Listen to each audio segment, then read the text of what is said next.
Arkadaşlar merhabalar, ben Göksel Gülten. Bu define ve arkeoloji videomuzda sizlere son zamanlarda çok karşılaştığım ve hatta sizlerden de bana çok sorulan ve bu konuyla ilgili videolar talep edenler olduğundan dolayı bugün siz değerli emekçi defineci arkadaşlarımız için böyle bir bilgilendirme ve uyarı videosu paylaşarak sizler gibi emekçi, tüm zorluklara karşı direnen, iyi şartlarda yaşamak için tüm riskleri göze alıp emek veren ve dürüst, saf, temiz kalpli insanlara, yani sizlere bu definecilikte dönen aslı olmayan ve insanları mağdur eden durumlardan bahsedip gerçekten de alan tarama çubuklarının nasıl olması gerektiğinden ve özelliklerinden bahsedip sizleri aydınlatmış olacağım. Çünkü bir defineci olarak, bir emektar olarak, her şeyden önce de bir insan olarak bunu bir borç bildiğimden dolayı sizleri aydınlatmak ve bilgilendirmek istiyorum arkadaşlar. Dilerim bu anlatacaklarımı dinlerken aynı zamanda da düşünüp kafanızda bu söylediklerimi canlandırırsınız. Haydi videomuza geçelim.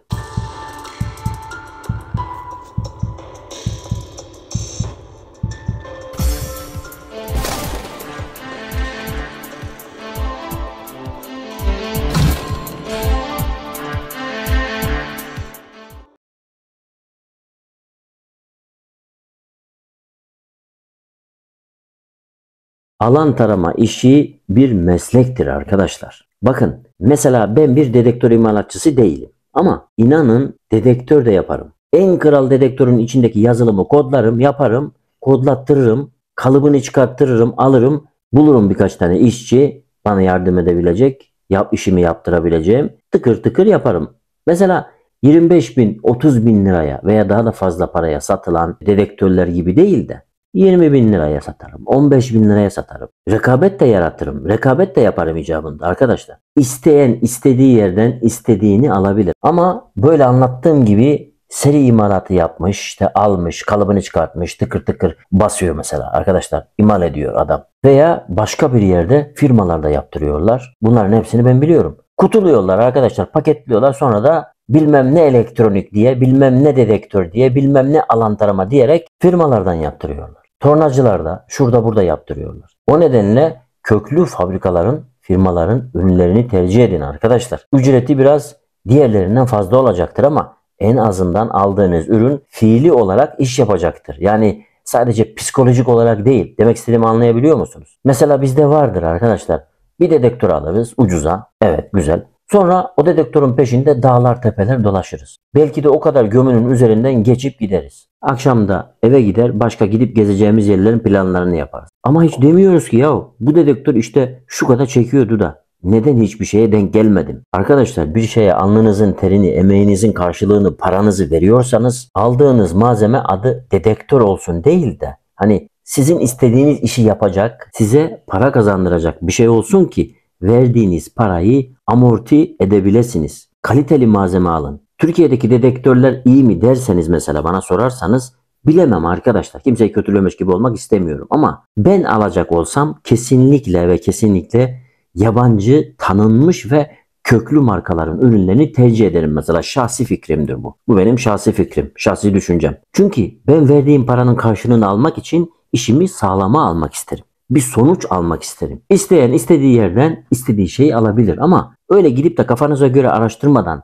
öyle Hasan Dedektör, Hüseyin Elektronik, öyle Dağlar Kralı Mehmet, Hazine Kralı Zırto gibilere paranızı kaptırırsanız sahada olumlu sonuçlar yerine anca 3'ün birini alırsınız. Ve elinizde kalan da dedektörün veya o çubukların sapı olur arkadaşlar. Gerçekler acıdır maalesef ama burada pembe dizilerdeki gibi her şeyi toz pembe anlatmak yanlış olur, yani öyle düşünüyorum. Şimdi gelelim define bulma çubuklarına, yani alan tarama çubuklarına ve özelliklerine. Ve de tabii ki çubuklar ile altın ve define bulma gerçeklerine arkadaşlar. Bu işin içinde de çok ince işler var, dinleyin. Evet arkadaşlar, şimdi bu alan tarama çubukları öyle bir denklemde, öyle bir düzlemde ve öyle bir mikronda yapılmalıdır ki yani bu işler öyle kolay değil. Onu demek istiyorum. Eğer bana sorarsanız kaliteli ürün alın derim arkadaşlar. Her şeyin kalitelisini alın. Marka ve kaliteye çok önem verin. Ben görüyorum çoğu zaman ve bana da sizler tarafından gönderilen videolar var mesela. Oradan da görüyorum. Altını saklıyorlar. Yani altını koyuyorlar. Şöyle çubukları tutuyorlar arkadaşlar.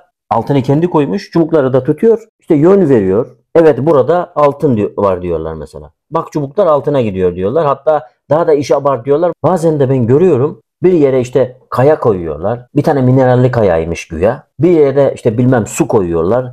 Bir yerde bilmem ne koyuyorlar. Altını da şöyle başka bir yere koyuyorlar. Bakın diyorlar, minerale kapandı mı? Kapanmadı mı? Ona kapandı mı? Kapanmadı mı? Buna kapandı mı? Kapanmadı mı? Bak, altına geldin mi? Nasıl da kapanıyor diyorlar mesela. Bunun gibi videolar bir dünya var değil mi arkadaşlar? İzliyorsunuz. Ve bu şekilde ürün satıyorlar. Arkadaşlar da tabii her şeyden önce hepimiz Müslümanız arkadaşlar. Doğru mu? Bu arada parantez olarak bir şey diyeyim. Burada Müslüman olmayan kişiler de var aramızda. Tabii ki onların dinine saygımız var. İnançları onlar ile inandıkları ilahlarının arasındadır. Bunu da belirtmiş olalım. Evet. Onlar da arkadaşlar, az önce bahsettiğim arkadaşlar da buna inanıyorlar. Tabii hepimiz bir insan olarak birbirimize inanmak zorundayız ya. Hani bir fert olarak, bir mümin olarak inanmak zorundayız ya.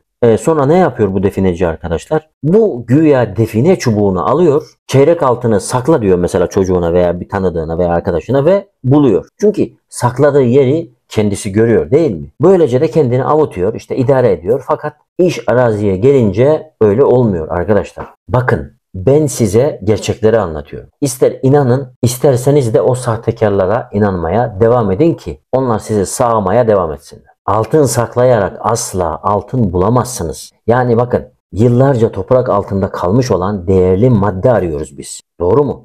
Bizler bir definecileriz arkadaşlar. Doğru mu? Biz define arıyoruz yani. Bu altın da olur, gümüş de olur, bronz da olur, işte mezar da olur, tünel de olur, lahit de olur. Fakat arayacağın maddenin en az 30 sene, 20 sene, 40 sene, 50 sene her neyse o kadar yıl toprak altında nötr frekansını alması lazım. Yani bu altın da olsa, gümüş de olsa fark etmez. Hani dün gömülerek bugün altını bulamayız. O altın en az 40-50 yıl kapalı ortamda kalması lazım ki. Bakın, eski tarihlerde biliyorsunuz Roma'da, Bizans'ta genelde işte %90'ında küp mezarlarda olsun mesela kapı olur üstlerinde. Değil mi? Kapalıdır ve cenazesi, yani içeride yatan o meftası içeridedir. Biz böyle kapalı ortam arıyoruz, yani onu demek istiyorum. Yani içine girdiğinde zehirleneceğin bir böyle o derecede bir yoğun bir ortam arıyoruz biz. Yani mesela Allah nasip etti ve bir küp buldun, küp altın buldun. Bunu kırdık ve hemen buna sarılırsak arkadaşlar biz zehirleniriz. Dokunduğumuz o ellerimizi o paralar yakar arkadaşlar. Çünkü onun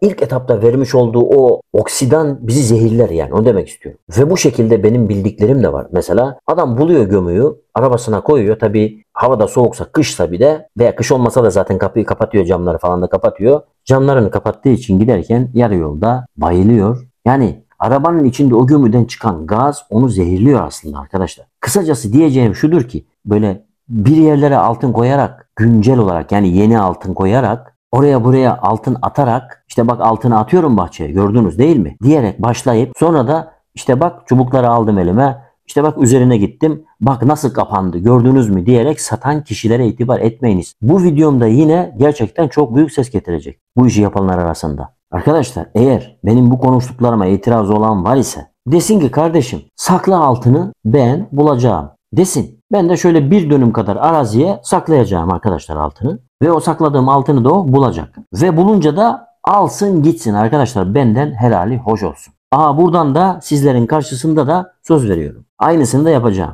Alsın gitsin, ama eğer bulamazsa, ne kadar altın saklamışsam ben o kadar altınını onun da alırım ama. İsterse yarım metreden olsun. Veya işte 15 santimden. Bakın 2 metre, 3 metre, 5 metre, 6 metre, 10 metre demiyorum. 15 santim toprağı böylece eşeleyeceğim. Hani kazmayacağım bile, eşeleyeceğim.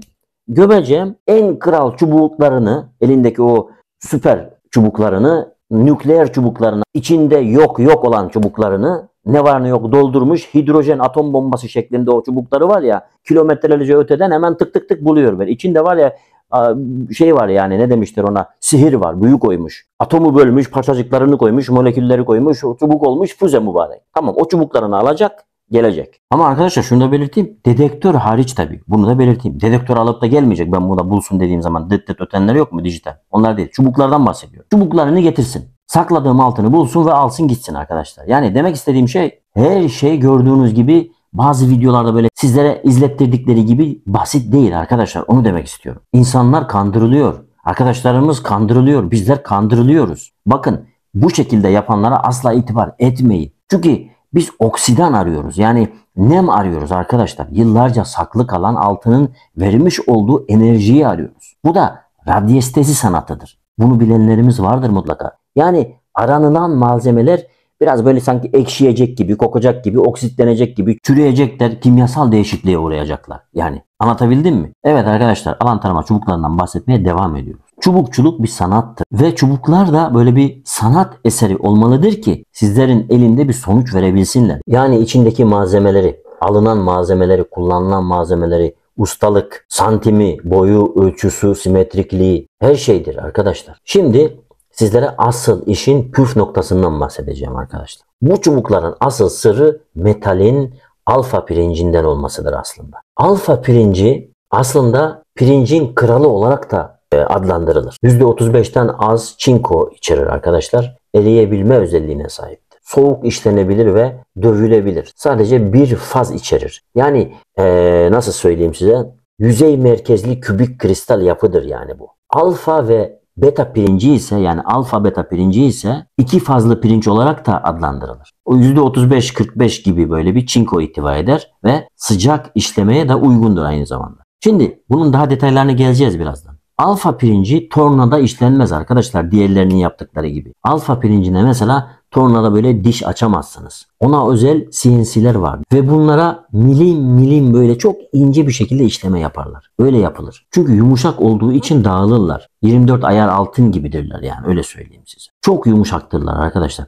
Alfa pirincini alırken nasıl ayırt edebiliriz? En basit yöntemiyle öncelikle alfa pirinci yumuşaktır, bunu bilin. Böyle parlattığınız zaman, sildiğiniz zaman parlar, altın gibi parlar ve esnektir. Eğilince, bükülünce böyle kırılmaz. Elinizi ip gibi icabında dolayabilirsiniz. Asla kırılmaz. Alfa pirincinde %63 oranında bakır vardır arkadaşlar. Arsenik vardır, fosfor vardır. Yani hurdacılarda satılan o musluklardan, kapı kollarından vesaire böyle eritilen, yapılan o pirinçlerden değildir alfa pirinci. O eritilerek yapılan o pirinçler bu iş için hiçbir işe yaramazlar arkadaşlar. Çünkü bunların içinde demir vardır arkadaşlar. Ağır olsun diye demir koyarlar ve kurşun vardır. Yumuşak olsun diye kurşun koyarlar mesela. Esneklik kazandırabilmek için. Anlatabiliyor muyum? Yani bu tarz pirinçler süs eşyası yapılır bunlarda. Mesela avize tarzı şeyler yapılır. İşte musluklar yapılır vesaire vesaire. Bunlar sadece bu işe yararlar. Sonra bu gibi pirinçten yaparsanız minerallerden de kurtulamazsınız. Boşa kürek çekersiniz yani. Bir kişiden çubuk alacağınız zaman alfa pirinci mi diye bir sorun.